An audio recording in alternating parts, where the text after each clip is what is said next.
casei com o problema. Se você não casar com o problema, você não vai enfrentar o problema, você vai botar uma venda e sair e largar o problema. Case com o problema.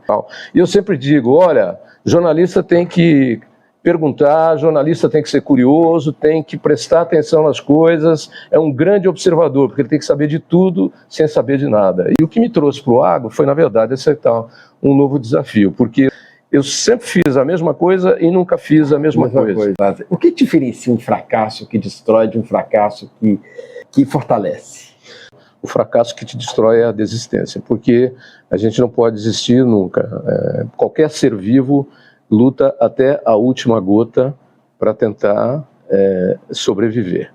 O problema, eu não chamo de doença, né? Porque não é uma doença. O problema apareceu para me alertar, olha, você precisa, essa ferramenta é importante para você, a sua voz. Você precisa cuidar disso, precisa tratar dessa ferramenta com amor, carinho e profissionalmente. E eu fui buscar isso. E aí as coisas se encaminharam. Isso seria um fracasso se eu tivesse desistido e me conformado com a situação. Quem tem a comunicação na mão tem uma responsabilidade muito grande, que é de não tornar os problemas maiores ainda. Meu desafio hoje é um dos mais honrosos, entrevistar um mestre do jornalismo. Isso mesmo, estou nos estúdios da Rede Band em São Paulo, onde fui calorosamente recebido pelo jornalista Otávio Sesc Júnior, o Tavinho, âncora do canal Terra Viva. Como ele mesmo diz, já nasceu jornalista. Desde os 8 anos já acompanhava seu pai e aos 14 mergulhou nesse mundo de corpo e alma e afirma, sempre fiz a mesma coisa e nunca fiz a mesma coisa. Desde o chute inicial, Tavinho apoiou o nascimento do Entre 0 e 1 podcast. Nesse espaço, mergulhamos na zona cinza entre o sucesso e o fracasso, entre o código e o caos, entre o que foi planejado e o que realmente aconteceu. Ele abriu o coração e nos contou sua trajetória, afirmando ainda que o fracasso que destrói é a desistência. Eu sou Mauro Carrusca. Bem-vindo a mais esse episódio do Entre 0 e 1. Entre 0 e 1. Tecnologia, inovação, neurociência e comportamento. Onde a lógica tropeça e a mente viaja. Entre 0 e 1. Apresentação, Mauro Carrusca. Olá pessoal, tudo bem? Estamos aqui abrindo mais um episódio do Entre 0 e 1.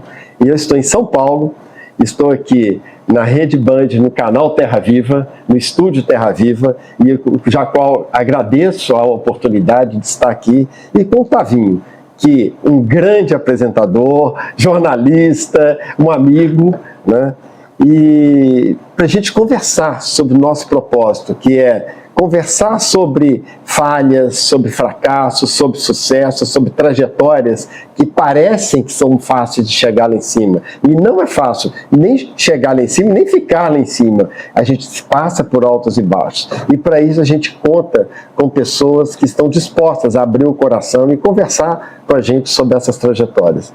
Obrigado, Tavinho, por ter aceito o meu convite e ter me convidado para estar aqui dentro do Terra Viva. Obrigado por estar com a gente aqui. Eu sou Tavinho Sesc ou Otávio Sesc Júnior, que é meu nome de nascimento, mas sou conhecido pelas duas formas no mundo da comunicação.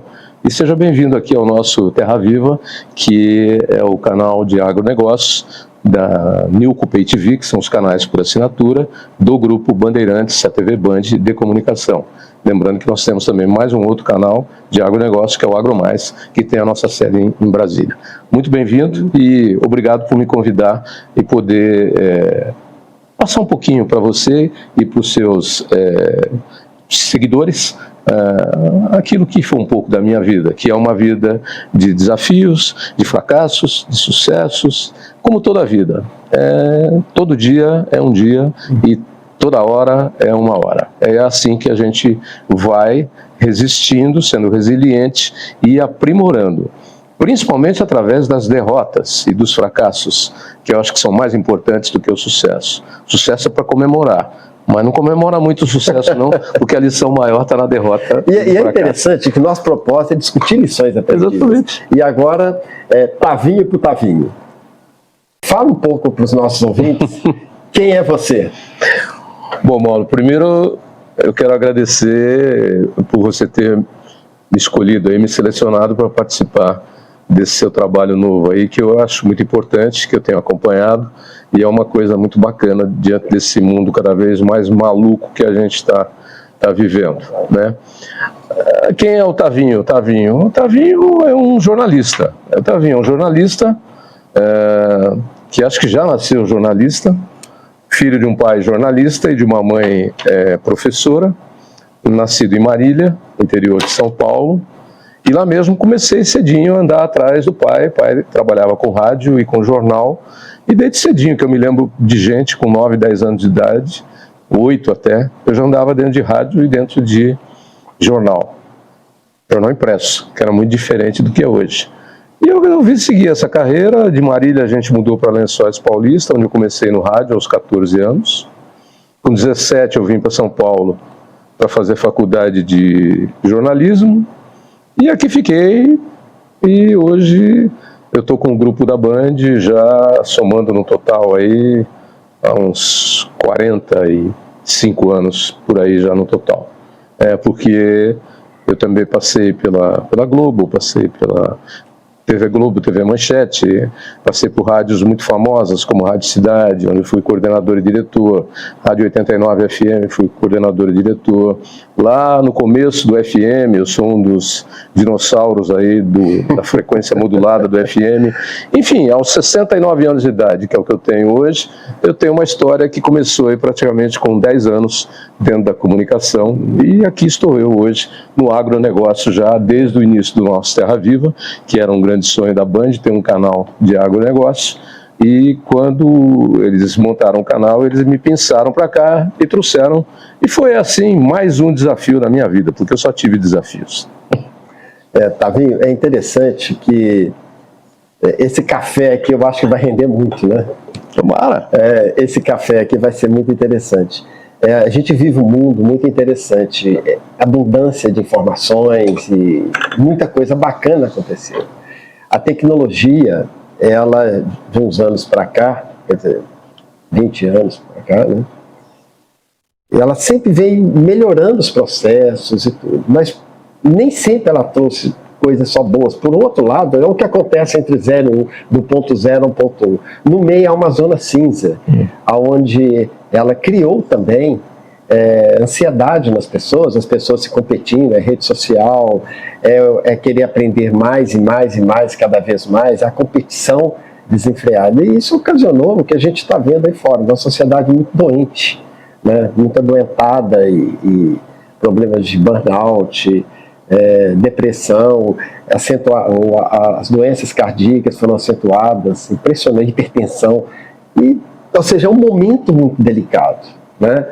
E o objetivo desse espaço nosso é exatamente isso, conversar sobre esse momento, sobre a nossa trajetória, né? E até vou começar já fazendo uma pergunta para você, daquelas assim, porque você está numa posição... Manda. É uma trajetória de muito sucesso, e muito aprendizado. Eu tenho certeza que não foi uma linha reta e nem exponencial. Você deve ter vários altos e baixos e caiu. Qual desses pontos da sua trajetória que realmente você se viu lá embaixo, você deu a volta por cima, e você pode contar pra gente um deles? Olha, tem vários, né? Porque eu acho que ninguém tem uma trajetória única e vencedora. Eu acho que o vencer faz parte de uma série de coisas.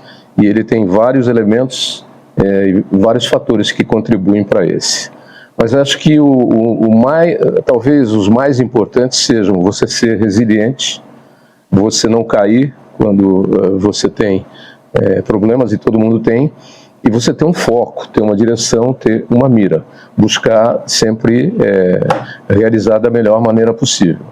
Tudo que eu fiz na minha vida na área de comunicação, e eu te falei, eu sou da comunicação e nada mais, e da comunicação, eu nunca fui da mídia impressa, sempre fui da mídia eletrônica. Então, todos os trabalhos que eu fiz foram desafios na minha vida. A começar quando eu tinha 14 anos de idade, lá em Lençóis Paulista ainda, Meu pai a gente já estava morando em Lençóis Paulista, tinha mudado de Marília para Lençóis, meu pai cuidava do rádio e do jornal de lá, da cidade, e eu ia lá fazer programação na rádio, ajudava meu pai e tal. Aí teve um professor de português que toda vez na aula, naquela época era colegial, né, se eu não me engano, colegial. Quando tinha alguma coisa para ler, ele me mandava ler. Eu era o orador oficial. Aí um dia ele virou e falou assim: pô, você tem uma voz bonita, por que você não pede uma chance pro seu pai? Eu falei: legal, vou lá. Aí eu falei: ô pai, o professor Célio falou para você dar uma chance para mim, que disse que eu tenho uma voz muito bonita. Ele falou: vamos lá, vou botar você lá. Aí acho que foi já o primeiro desafio, porque eu tinha 14 anos de idade. Imagina você começar no rádio, embora já começar com um locutor, né, como um locutor. E aí fui vencendo aí os meus desafios, tentando melhorar, tentando acertar. Nessa época eu tinha um conjunto de música também, a gente fazia bailes, eu era o vocalista, né, enfim. E aí saí de lá depois e vim para São Paulo com 17 anos e meio para fazer faculdade de jornalismo, com uma mão à frente e outra mão atrás. Eu vim a São Paulo visitar uma tia, irmã da minha mãe. Eu não conhecia nada desse mundo aqui. E aqui vim eu acho que a primeira derrota não considero derrota. O primeiro obstáculo que eu tive foi quando eu sentei no ônibus do Expresso de Prata que me trazia para São Paulo em definitivo, eu era menor de idade ainda, e teve um pai de um amigo que sentou do meu lado e falou: puxa, você está indo para São Paulo? Eu falei: estou indo fazer faculdade. O que você vai fazer? Fazer jornalismo. Eu falei: ih, rapaz, esse pessoal de televisão, de rádio, de jornal não dá muito certo, né? É um pessoal da boemia, é um pessoal que bebe, é um pessoal que... Pô, você devia fazer medicina, devia fazer engenharia, Eu olhei bem para ele e falei: pois é, eu vou tentar, né? Vamos ver o que vai dar. Deu no que deu. Mas quando ele falou isso, eu não me senti derrotado. Muito pelo contrário. Né, eu queria seguir um passo além do meu pai, que ficou no interior, teve chances de vir para São Paulo, e aí, na verdade, aquilo que poderia ser um desestímulo acabou sendo um incentivo. Eu acho que já começa por aí, né? Eu sabia do meu grande desafio aqui. Né? Uma curiosidade, são duas, na verdade. O que levou você para o agro? E o que moldou você como esse profissional que você é hoje? Olha, o que me moldou como profissional foi, na verdade, a minha ética, a minha seriedade, a minha necessidade de obter sempre conhecimento, armazenar conhecimento e transmitir conhecimento e boas coisas para as pessoas. Isso foi o que me levou a essa profissão, seguindo aí o caminho do meu pai, que era um jornalista de rádio e jornal impresso, o caminho da minha mãe, uma professora, uma pessoa que ensinava, e eu tenho mais 3 irmãos que também acabaram seguindo esse caminho. Eu acho que esse foi o caminho, o que indicou o caminho. Agora, o que moldou foi a perseverança, e o que me trouxe para o agro foi, na verdade, aceitar um novo desafio, porque eu nunca fiz a mesma coisa em toda a minha carreira. E durante esse bate-papo aqui a gente vai poder discorrer um pouco disso a partir das suas perguntas. Eu sempre fiz a mesma coisa e nunca fiz a mesma coisa. E sempre aceitei desafios. Eu nunca saí de um lugar onde eu estava muito bem para fazer a mesma coisa em outro lugar. Todas as minhas propostas foram desafios. E a vinda para o agronegócio também, porque era uma coisa que eu nunca tinha feito. E qual foi o maior desafio? Assim? Aprender sobre o agronegócio, porque eu já era um jornalista consagrado dentro do grupo da Band, já tinha feito todos os telejornais, e quando eles foram abrir esse canal, eles queriam alguma pessoa que já tivesse uma referência nacional, uma credibilidade, e eu era um nome, e falaram, a gente precisa de você lá, né, para você ser a pessoa que vai puxar aquilo e vai dar a credibilidade que o grupo tem na informação, do grupo Band, que sempre teve. E aí fiquei lá na minha dúvida, 2, 3 semanas, um mês de dúvida, e acabei aceitando, porque aí volta ao que te empurra para as coisas. Eu estava muito cansado daquele mundo do hard news que eu fazia. Toda hora a polícia sobe o morro, a polícia desce o morro, o bandido sobe o morro, o bandido desce o morro, o político rouba, desvia dinheiro, a polícia prende, depois a justiça manda soltar, enfim. Eu estava cansado, com o saco cheio dessa coisa. Eu queria fazer alguma coisa que fosse construtiva para as pessoas, que eu levasse coisas boas para as pessoas. E quando me fizeram essa proposta, que foi baseada no sucesso que eu já tinha na mídia aberta, de televisão e de rádio, né? Eu achei que era mais um caminho novo. E que deu podia frio trilhar. na barriga no primeiro programa? Deu uma dor de barriga. Não sabia nada, pô, não sabia nada. Porque é aquele momento que você faz, ufa, e agora? Mas tem uma coisa, né, Mauro? Eu sou um jornalista nato e eu já dei aulas no Senac de locução e apresentação de telejornal e sempre fui convidado para workshops, palestras e tal. E eu sempre digo, olha, jornalista tem que perguntar, jornalista tem que ser curioso, tem que prestar atenção nas coisas, é um grande observador, porque ele tem que saber de tudo sem saber de nada. E aí eu fui aprender sobre o agro, né? Eu me lembro que o primeiro texto que eu fui gravar sobre gado, né, tinham lá duas inscrições, PO e POI. E eu, como não sei, eu fui perguntar para o meu coordenador, que era uma pessoa que já sabia de agro. Falei, o que é isso aqui? Ele falou, isso aqui é gado PO, puro de origem. Isso aqui, gado POI, puro de origem inseminado. Não vai me fazer que nem um locutor aí do interior que dizia gado pó e gado pói, entendeu? E aí eu vou aprendendo. E aí... E o agro é um mundo encantador, né? Eu falo porque eu entrei, inclusive eu participei de um programa, tive a honra de ser convidado por você naquele projeto que a gente estava junto com a Embrapa, né? O Embrapa Gado de Leite. Da Gado de Leite, Ideas for Milk, que aquele projeto passou por outras culturas. Eu tenho uma canequinha até hoje lá em casa. E é linda, né? É bonito. Mas eu, quando eu entrei no agro, eu não conhecia e aprendi muito lá. E o que eu falo é que eu entrei pela porta da frente, né? Porque entrar do lado do Embrapa, você só aprende, né?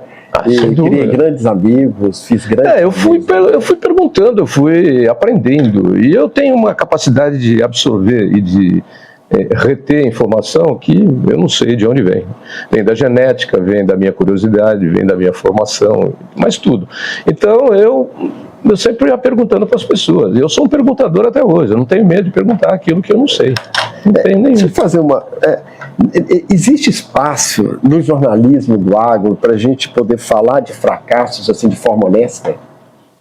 Bom, acho que tem. Tem espaço para isso? Tem. Mas a minha proposta, quando eu vim para o agro, foi exatamente o contrário daquilo que era o hard news. Foi a de pegar as coisas que podem parecer um fracasso e transformá-las em coisas boas. Então, por exemplo... Incentivar para que se transforme. Porque a notícia ruim no agro, ela tem que virar uma notícia boa. A notícia da febre aftosa no agro tem que virar uma notícia tipo, erradicamos a febre aftosa. Isso é um desafio, a gente tem que vencer. A notícia do nematóide na terra, entendeu? Atacando raiz de plantas, ela é uma notícia que você não acaba com o nematóide. Tem o nematóide bom e o nematóide ruim, mas você pode controlar. A notícia do carrapato ele é uma praga, mas você não acaba com o carrapato. E ele faz parte dentro do ambiente porque o ecossistema precisa dele. Então você tem que controlar de forma que ele não prejudique a sua produção de proteína animal. Então isso sempre me moldou e me conduziu no caminho do noticiário do agronegócio. Suas respostas são tão abrangentes assim, né, que a gente poderia ir abrindo cada uma delas, né? E eu acho isso assim fantástico. A tecnologia, e você fala de tecnologia, porque o agro hoje é um dos setores que usa tecnologia de ponta. Totalmente. Né? O Brasil, inclusive, é um dos mais tecnificados do mundo. Eu sei disso. Você sabe muito bem. Eu acompanho. Né? E quando a gente fala em tecnologia, a tecnologia é só para trazer coisas boas, mas infelizmente às vezes não dá. Falando em tecnologia, você acredita que tem alguma dessas novas tecnologias que vai realmente deixar um legado muito forte no agronegócio? Olha, eu acho que toda essa tecnologia, a TI e todas as ferramentas que ela vem trazendo, desde a criação e desenvolvimento e profissionalização da internet, da TI, aí vem machine learning, aí agora vem IA. Eu acho que tudo isso deu uma acelerada e isso possibilitou ao agro brasileiro se transformar, sair do mundo do Jeca Tatu. Eu estou há 22 anos no agro, não era nada do agro. Em 20 anos o agro brasileiro se transformou completamente e eu acho que toda essa tecnologia ajudou. E eu vejo assim de uma forma bastante crítica. Como tudo, a geopolítica, como tudo influencia no agro? Influencia direto, né? Essa crise que a gente está vivendo aí com essas notícias muito rápidas, elas acabam disparando o preço do petróleo, vai disparar o preço da ureia, que é matéria-prima para você fazer fertilizante, vai atrapalhar o ciclo de transporte, porque fecha o canal de Hormuz, o Estreito de Hormuz, enfim, a geopolítica interfere diretamente na logística e tudo mais. Agora, faz parte como tudo, né? Eu, na minha carreira inteira como de comunicação, como jornalista e como radialista, eu também passei por tudo isso, né? A gente passou por todas as transformações. Isso tem gerado muita ansiedade nos gestores, nas pessoas que trabalham diretamente nesse mundo? O que eu noto é que existe uma necessidade de uma tomada de decisões mais rápida, porque os prejuízos podem chegar de uma maneira mais rápida. Então, tomadas de decisões mais rápidas. E aí, essas ferramentas todas que a gente tem ajudam nisso. Agora, se correr o bicho pega, se ficar o bicho come. Você falou de fracasso há uns minutos atrás. O que diferencia um fracasso que destrói de um fracasso que fortalece? O fracasso que te destrói é a desistência, pura e simples. Mesmo fracassando, você pode abrir outros caminhos. Então, o fracasso que te destrói é a desistência, porque a gente não pode desistir nunca. Qualquer ser vivo luta até a última gota para tentar sobreviver. Seja uma planta, seja uma ave, seja um mamífero, sejam seres humanos. É contra o princípio da vida querer erradicar a própria vida, tá? Então, eu fico muito preocupado com pessoas que cometem suicídio, por exemplo, porque eu acho que é a desistência total.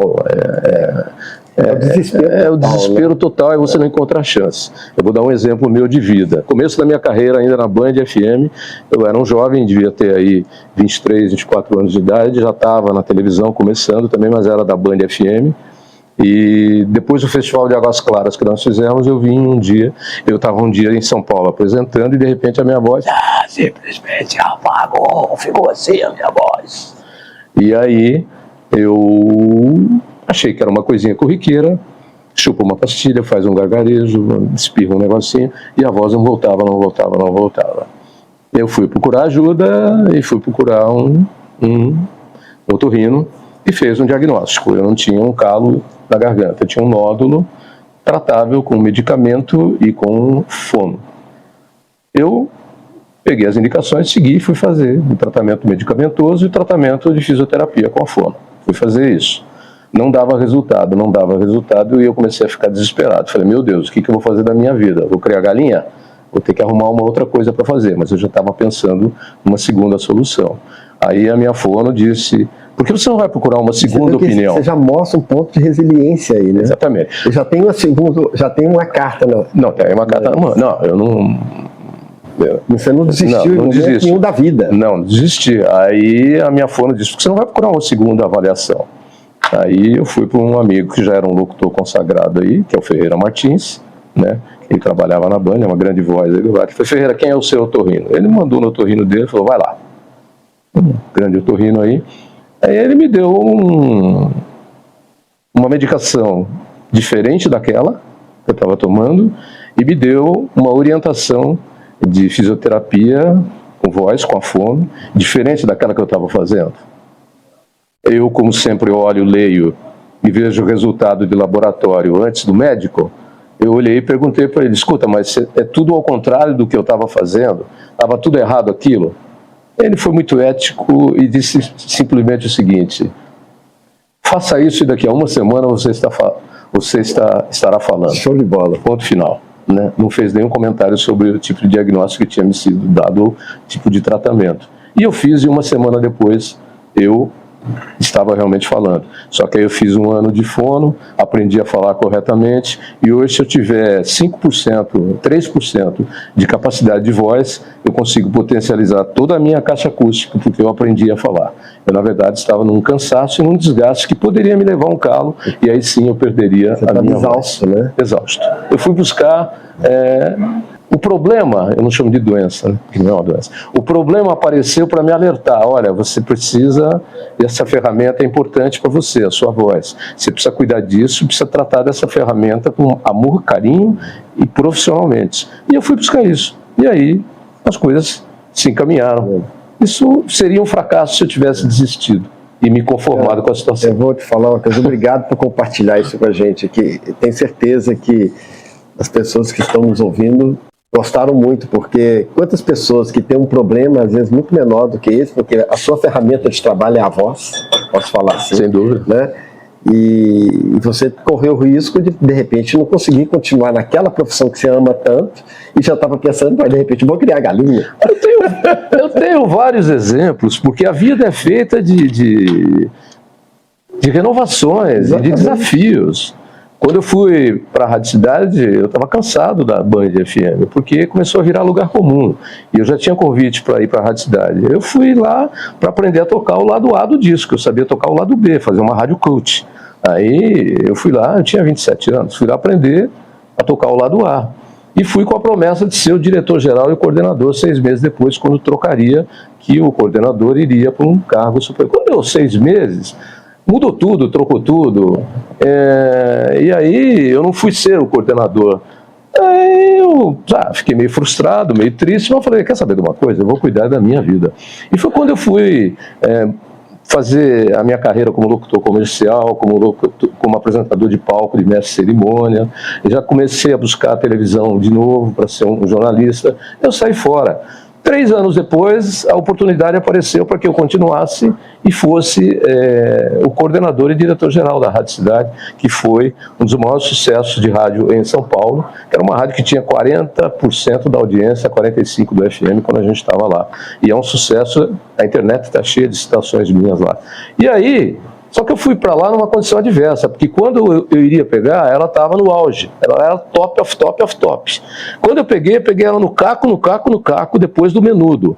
Aí eu tentei fazer um trabalho para retomá-la aquilo de quando ela era o top do top. Só que só dava com os burros na água, mano. Então o negócio saia para baixo, saia para baixo.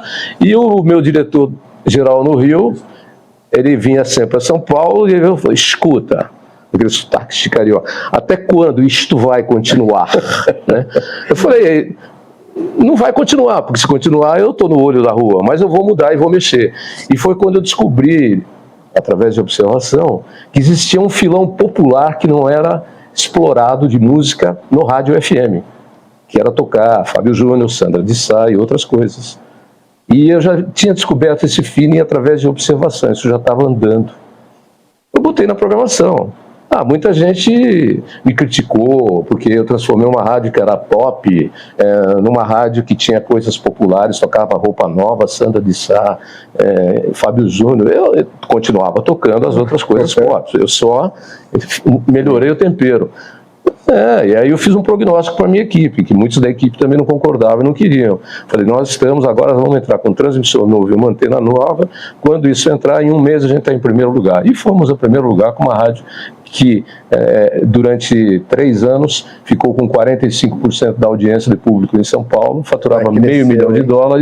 Eu não me entreguei, não me derrotei, é só um desafio. Pegando esse gancho aí, teve algum, não vou falar projeto, mas teve algum programa, alguma entrevista, algum projeto mesmo, e que você seguiu um script que tinha tudo para dar certo, mas por algum motivo ele não deu certo? Eu tenho aqui que pensar, porque a resiliência faz parte... Você entendeu? Eu vou dar um exemplo a você. Porque eu não gosto de admitir a derrota, e eu gosto de transformá-la numa vitória. Logo no começo desse canal, teve um diretor que tinha que fazer uma entrevista com um deputado, um senador e tal, e era uma coisa mais ou menos encomendada, e ele falou, olha, essa entrevista tem que durar 1 hora no ar. Aí eu falei, olha, vai durar o tempo que for necessário, o tempo que puder. Falou, não, porque tem que durar 1 hora. Falei, mas... Falou, não. Falei, tudo bem, também posso durar 2 horas, depende do que vai acontecer. E aí começamos a entrevista e não rendia. Estava tirando o leite de pedra, entendeu? Não rendia. Deu 30 minutos, eu encerrei. Aí dispensei o cara. Aí fui na sala dele e ele... Você não pode fazer isso. Eu falei que tinha que fazer 1 hora. Falei, eu te avisei que faria até 2 horas se rendesse. Não dá mais. Acabou ali. Em meia hora esgotou o assunto. O que eu vou fazer? Foi, repete. Se você precisa de 1 hora, pega essa meia hora e põe de novo mais meia hora no ar. Você entendeu? Então, é assim. Até um projeto meu que nunca deu certo. Isso... Ganhar na Mega Sena. Eu não consegui até hoje. Teve alguma decisão sua nessa sua carreira que foi difícil de tomar? Teve essa de mudar, de sair da... Todas as decisões foram muito pensadas e foram tomadas com muita certeza. Gerou frustração essa decisão? Não tenho frustração de nada das minhas mudanças, porque elas sempre foram muito bem pensadas. De sair da Band FM e ir para a Rádio Cidade, foi muito pensado. De sair da Rádio Cidade e ir para 89, que era um grupo do Jornal do Brasil, foi muito pensado. Eu tive que fazer um processo de transformação, porque lá também estava num buraco. De sair da TV Globo e depois ir para a Band, que foi onde eu fiquei. Eu já tinha feito Band FM, aí eu voltei para fazer televisão, que é onde eu estou até hoje no grupo. Mas sempre foram decisões assim, muito bem pensadas. Eu sempre avaliei. E como eu te disse, sempre foram coisas novas. Eu não vim de um canal de agro para fazer agro. Eu vim do hard news, das notícias do dia a dia, para fazer agronegócio. Para trazer para o agronegócio o modelo de sucesso que a comunicação e o jornalismo na televisão brasileira tem e que não tinha dentro do agronegócio. Nessa linha, teve alguma decisão sua que você tomaria diferente hoje, lá atrás? Se você tomou lá atrás e hoje, com a experiência que você teve, não faria daquele jeito? Pegadinha? Tem pegadinha. Tem. Deixa eu ver se eu lembro de alguma aqui. São várias, mas eu sempre fiz da seguinte maneira: olha, se eu fiz errado, está errado. A minha culpa eu sempre faço, entende? Então, e aí as consequências que vêm. Mas assim, eu sempre tentei transformar as coisas. Eu sempre falei, se eu tivesse que nascer de novo, se o Espiritismo me mandasse aqui de novo, porque, sei lá, achasse que eu tivesse que passar mais um tempo aqui numa outra vida, numa outra encarnação, eu só pediria para nascer num lugar diferente, talvez, onde a comunicação tem como base uma dinâmica muito grande, porque os caras são muito bons, isso que são os americanos. Eu falo o seguinte... Os americanos são muito bons, eles inventaram essa coisa toda, e o brasileiro deu um jeito de transformar isso numa coisa humana. Eu sou engenheiro, né? Mas eu sou uma das pessoas que sou apaixonado pela comunicação. Eu acho que, não vou falar 100%, mas bem próximo disso, dos problemas das organizações, das empresas, e da casa da gente, dentro da nossa vida, são falta de comunicação ou comunicação inadequada. Eu concordo com você plenamente, e acho que quem é apaixonado por comunicação e quem tem expertise de comunicação na mão, tem que entender que você pode contribuir para que esse caos, ou esse truncar da comunicação, seja quebrado, que é uma coisa que eu tento sempre fazer com os meus convidados, meus interessados, e tem gente que é travada para falar. Eu sempre tento quebrar. Então eu acho que não botar mais lenha na fogueira, não botar mais... Se tem problema, peraí, vamos resolver e vamos deixar que a comunicação... tornar mais tranquilo. Vamos ajudar com a comunicação correta. Nem sempre isso é fácil, às vezes as pessoas são difíceis e não aceitam. Mas eu acho que sempre tem um jeitinho de tudo, e a comunicação, eu acho que ela é boa e ela serve para isso. Então eu acho que quem tem a comunicação na mão tem uma responsabilidade muito grande, que é de não tornar os problemas maiores ainda, entende? E sim de transformá-los em coisas que possam ser produtivas. Vou dar uma reviravolta aí, porque eu sou curioso com o setor do agro. Qual foi o maior erro que você viu nessa vivência no agro? E qual foi o aprendizado que o setor conseguiu com esse erro, que foi claramente, estava na direção errada, de um modo geral? Você tem algum exemplo? Tem exemplos diários, né? Tem exemplos diários. Hoje mesmo eu estava conversando com a Samantha Pineda, hoje, dia 3 de março de 2026. Não sei até quando alguém vai ver isso. Estava conversando com a Samantha Pineda porque uma telespectadora mais precisamente, mandou uma reclamação de que o sistema de controle estava sendo feito pelo governo através de satélite para multar as pessoas por desmatamento ou uma série de coisas. E isso não é correto, porque você tem que ser alertado, você tem que ter abertura para poder fazer defesa, se defender, porque existem formas de desmatamento, formas de podar, formas de... enfim. E um satélite, ele é para monitoramento. A constatação tem que ser feita por um fiscal. E aí a Samantha exatamente justificou exatamente tudo isso. Então, por exemplo, eu espero que essas coisas possam ser mudadas e que as pessoas enxerguem que elas estão criando uma fonte de arrecadação que está errada. A pessoa não está tendo como se defender. E isso está dilapidando o patrimônio de produção no Brasil, seja de proteína animal, seja de proteína vegetal, na produção de alimentos. Então, eu sempre pego essas coisas e uso isso da melhor maneira possível para alertar. Já teve decisão de governo, por exemplo, eu não me lembro direito agora, mas coisa assim da gente comentar e tal, e que depois há uma mudança de posicionamento, ou no pronunciamento de um ministro, de uma coisa assim, no sentido da tomada de posição, né, do que não se deve fazer. A gente está sempre tentando corrigir da melhor maneira possível e alertar. Né? Eu acho que é isso. Tavinho, agora, não só sob o ponto de vista do agronegócio, mas do ponto de vista seu, qual o sentido da tecnologia, na sua opinião? A tecnologia é fundamental. A tecnologia é fundamental para a humanidade e para o ser humano.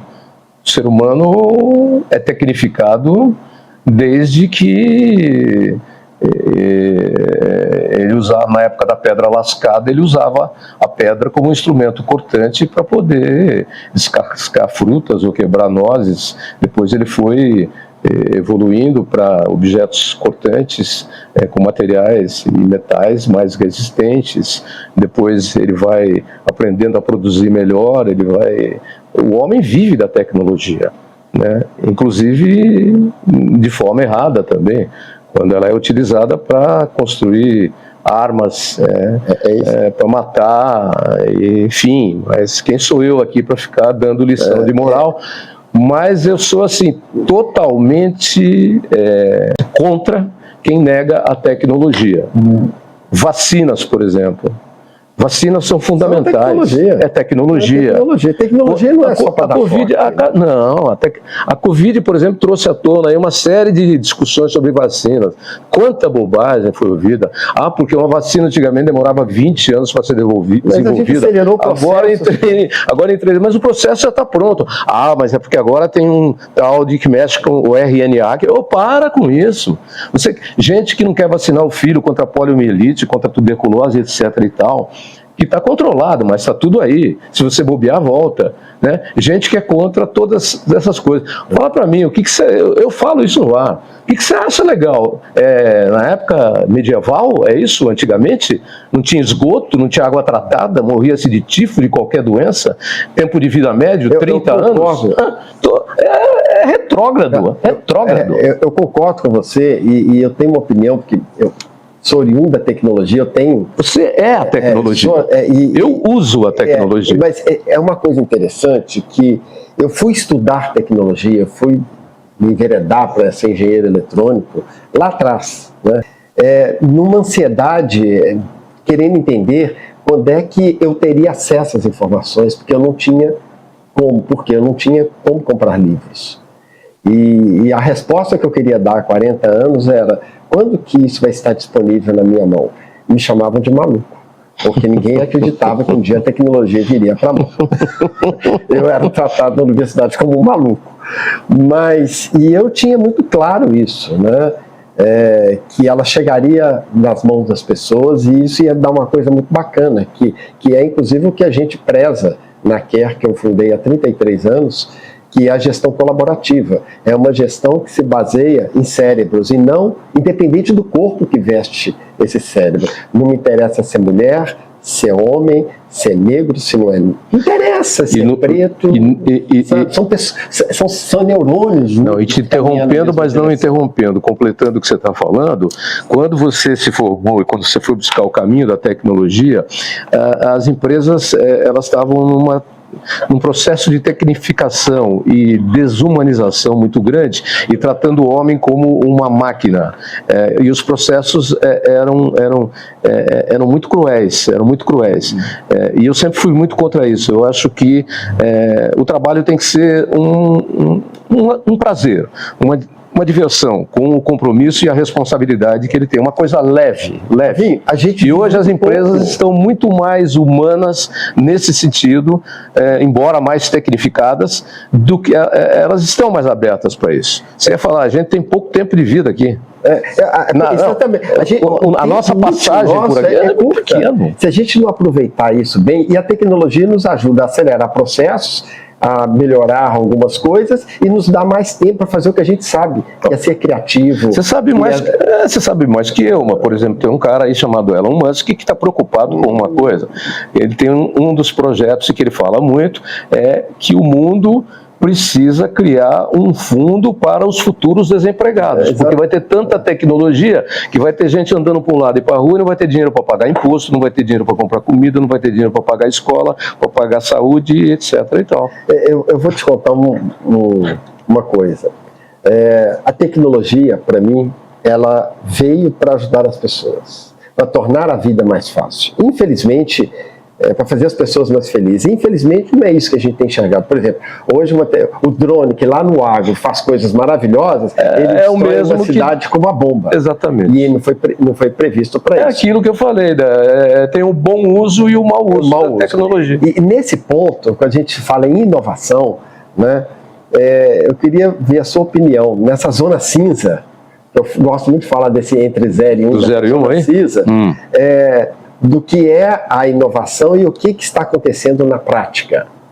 Sabe, você consegue pontuar? Eu acho que você acabou de dar um bom exemplo. O drone o drone é um negócio fantástico dentro do agronegócio. No campo ele ajuda a combater pragas e doenças setorizadas, ele ajuda a fazer imagens que depois podem ser analisadas para que você possa identificar problemas de pragas e doenças muito rapidamente.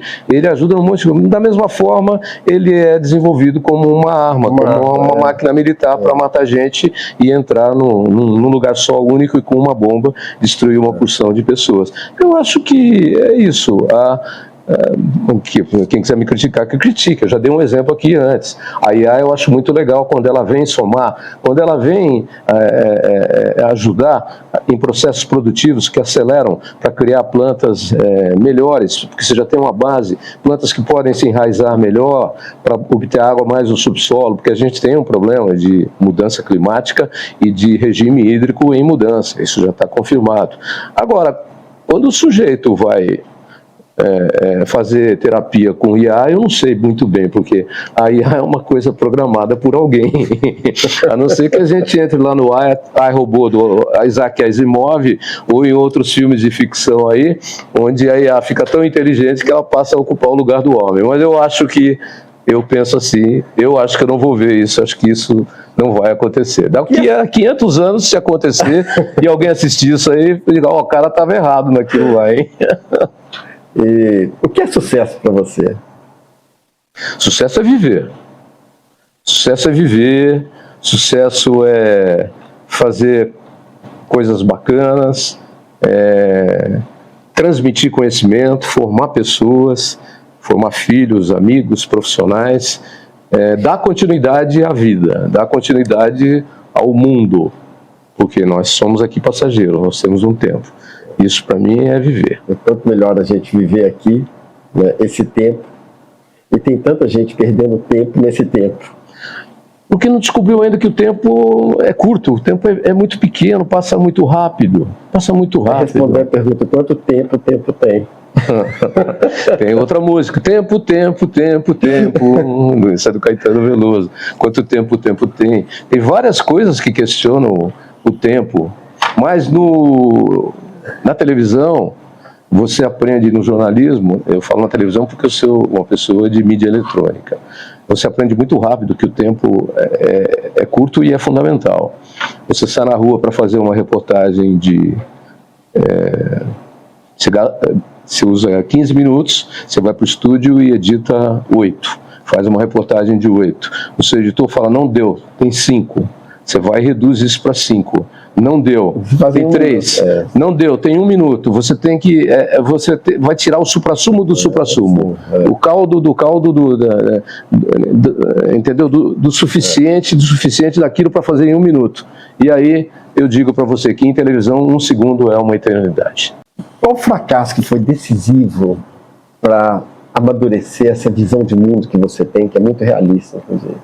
Eu acho que uma coisa que me deixou assim muito abalado foi a perda da minha esposa, da minha mulher, que morreu muito cedo, morreu com 51 anos de idade, uma doença degenerativa,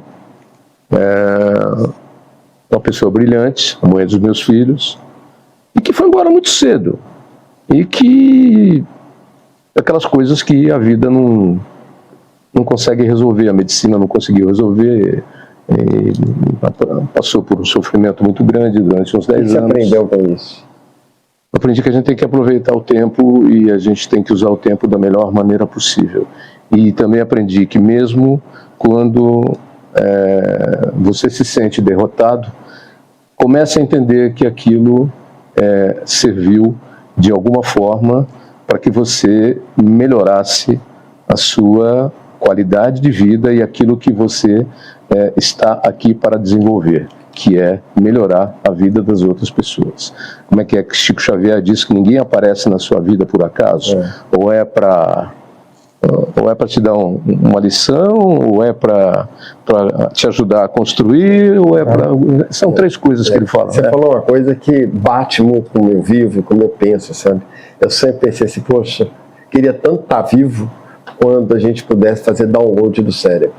Porque hoje a gente está um conhecimento que a gente aprendeu, caímos, levantamos, tivemos resiliência. O objetivo nosso é ajudar essas pessoas que têm essa baixa resiliência. A gente consegue subir em cima do telhado, olhar de cima. Aquilo que eu disse do Calvário que ela passou, é por conta disso, porque apesar de tentar usar todos os recursos, toda a tecnologia, tudo que a medicina tem, tudo era irreversível. Então aquilo não me foi dado gratuitamente, aquilo foi colocado na minha vida para que servisse para alguma coisa. Caminhando aí já, porque eu gostaria de ficar aqui o dia inteiro, né? Seria ótimo esse papo. Depois a gente pode, inclusive, ir pro shopping. Eu vou pro vinho. Ou vamos pro vinho. Eu sou do vinho. Vamos juntos. Mas o que a gente poderia, como é que ajudar esses gestores do agro a pensar futuro? Eu vejo hoje... A pensar? Futuro. Porque eu vejo hoje, às vezes, um pensamento muito ali na frente. Eu falo muito, hoje eu atuo mais em conselhos. Às vezes a gente pensa na sexta. É importante pensar e pagar as contas da sexta. Mas na quinta, alguém saiu de uma garagem, que a gente chama de uma startup, e destruiu todo um segmento de negócio ou destruiu o meu negócio. Como que você vê isso? Como é que a gente poderia ajudar o pessoal do agro sem pensar mais lá na frente? Eu penso que o caminho é você estar antenado. Estar antenado, estar atento a tudo que está acontecendo e olhando os caminhos que as coisas podem tomar. Não ficar quieto, sossegado e acomodado, porque as coisas vão mudando e vão mudando. Não necessariamente você tem que mudar, mas você tem que enxergar aquilo que está vindo. Então, não fique contente apenas com aquilo que você tem. Lembra do exemplo que eu te dei da Rádio Cidade, quando eu tive que reformular a programação para cuidar da minha sobrevivência. Eu já estava olhando na frente, eu já estava olhando. Quando eu vim para o agronegócio, eu falei para um dos nossos diretores, inclusive, poxa vida, vocês querem me levar, isso 22 anos atrás, vocês querem me levar para o agronegócio? Agora que eu já sei nome, endereço e telefone de todos os ayatollahs, se cair um avião com todos os ayatollahs lá no Oriente, eu tenho o nome, a ficha deles e o telefone aqui. Aí esse diretor meu disse o seguinte: olha, a gente está precisando de você lá. Você quer ir ou não quer ir? Aí eu falei: já sei, eu tenho que ir. Foi uma decisão acertada. Foi a decisão acertada. Porque antes disso, eu pesquisei e fui ver. Isso aqui era muito atrasado. Isso aqui usava fita VHS para fazer leilão. Isso aqui, as pessoas não sabiam se comunicar, tinham vergonha de falar. Elas eram técnicas demais no linguajar. Eu acho que nesses 22 anos eu aprendi esse setor a se comunicar, a poder falar com a população e com as pessoas de uma forma, usando a expertise que eu tenho, direcionando. Eu acho que modéstia à parte, eu contribuí bastante para que esse setor virasse uma televisão e um meio de comunicação, porque não era nada disso 22 anos atrás. O nome é muito próprio, Terra Viva, não é Terra Morta. Não é Terra Morta. Terra Viva. Não, e não era, porque as pessoas tinham vergonha de falar, não sabia como fazer.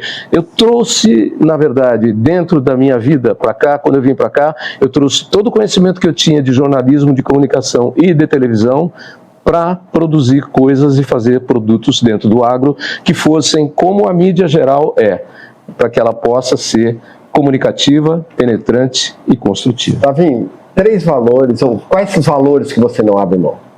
Tem mais que 3. Educação, ética, respeito, humildade, simplicidade, dignidade e ajuda ao próximo.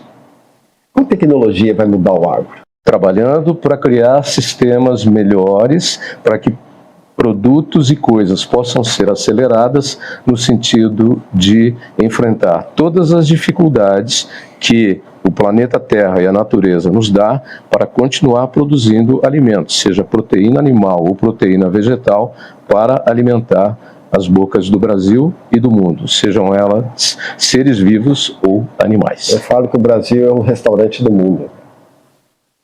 Inclusive com os melhores chefes de cozinha. Exatamente. Você gosta de cozinhar? Eu adoro cozinhar. Eu piloto fogão. E lavo a louça também. Com certeza nós temos vários empreendedores, né, nos ouvindo aí, executivos também. Se você tivesse que deixar uma lição dessa trajetória brilhante sua, qual lição você deixaria? Sejam persistentes, resilientes, não desistam nunca. Toquem em frente e quando o problema aparecer, olhe para o lado e veja que você tem um caminho a seguir e pode seguir. Às vezes não é essa trilha que você está focado.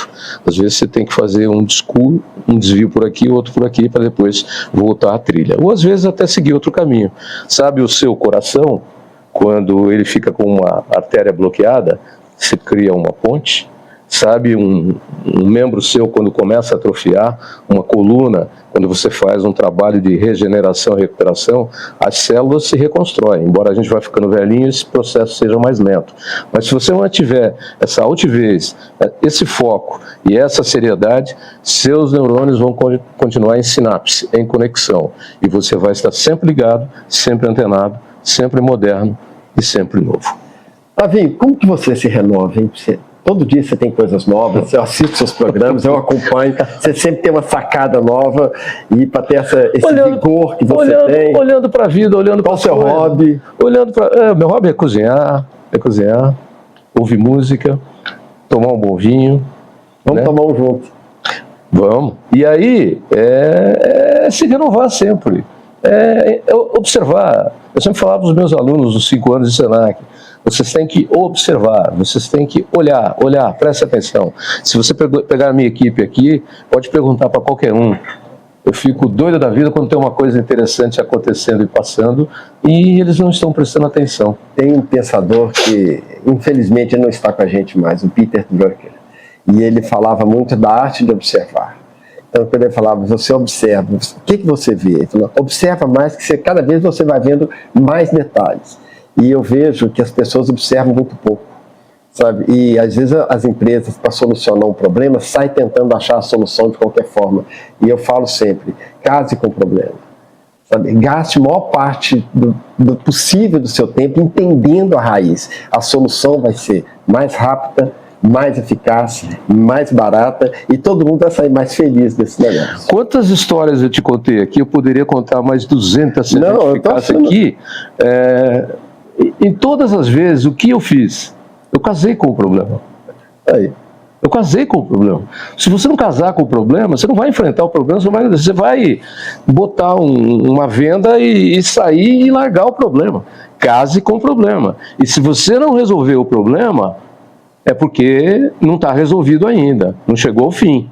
Mas case com o problema, porque de um jeito ou do outro, você vai encontrar uma solução para ele. Esse mundo nosso que está aí, né, cheio de problemas, né?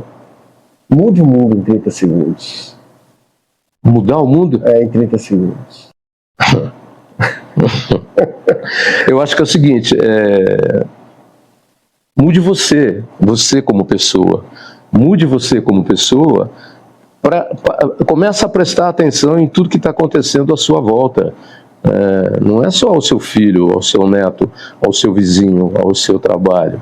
Presta atenção, eu saio daqui agora, vou pegar o meu carro, sei que eu vou passar ali, antes de entrar no túnel que passa por baixo do Ibirapuera, tem um sujeito que está, um morador de rua que está ali morando, e ele está todo dia ali, ele adotou aquele cantinho da entrada do túnel, eu vejo ele todo dia ali, todo dia eu vejo ele ali.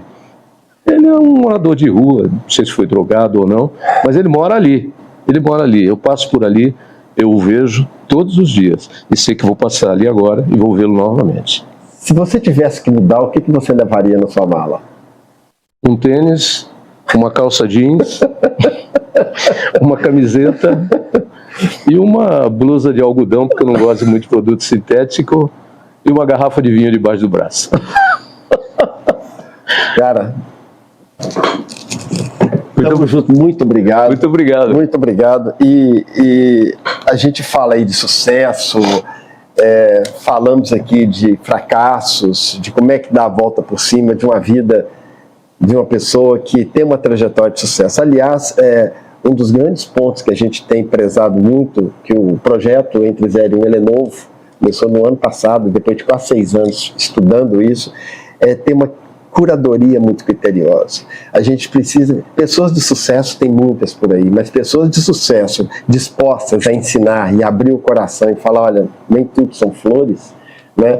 E dispostas a ajudar e colaborar com quem está lá do outro lado da linha, vou usar o termo antigo, até gosto, né? É fantástico. Eu posso fazer um convite? Pode. Para todos. Se quiser me conhecer melhor, me procurem pelo Google, como Tavinho Sesc, Tavinho mesmo, Sesc, C-E-S-C-H-I, ou Otávio Sesc Júnior. Me procuro pelo Google, porque nas redes sociais eu não consigo atender todo mundo, então deixa quieto, né? Deixo quieto, mas as pessoas... Tem muita história minha, todas as histórias estão no Google. Eu quero agradecer a sua participação, eu quero agradecer a Band e a Terra Viva, né? Nosso Terra Viva. Nosso também, é meu também. Tá bom, pode deixar. Já estive aqui com você e eu gosto. E por ceder esse espaço e você estar aqui com a gente, ajudando num projeto que é muito sério, não é uma brincadeira, a gente realmente quer ajudar as pessoas. E a você que ficou até agora com a gente, se gostou, compartilhe. Eu vou deixar o contato nas descrições do Tavinho. Compartilhe nos seus contatos, nas redes sociais, para a gente poder levar esse recado cada vez mais longe e vamos melhorar esse mundo que a gente está vivendo. Muito obrigado e até o próximo episódio Entre 0 e 1. Obrigado, amigo. Entre 0 e 1. Tecnologia, inovação, neurociência e comportamento. Onde a lógica tropeça e a mente viaja. Entre 0 e 1. Apresentação: Mauro Carrusca.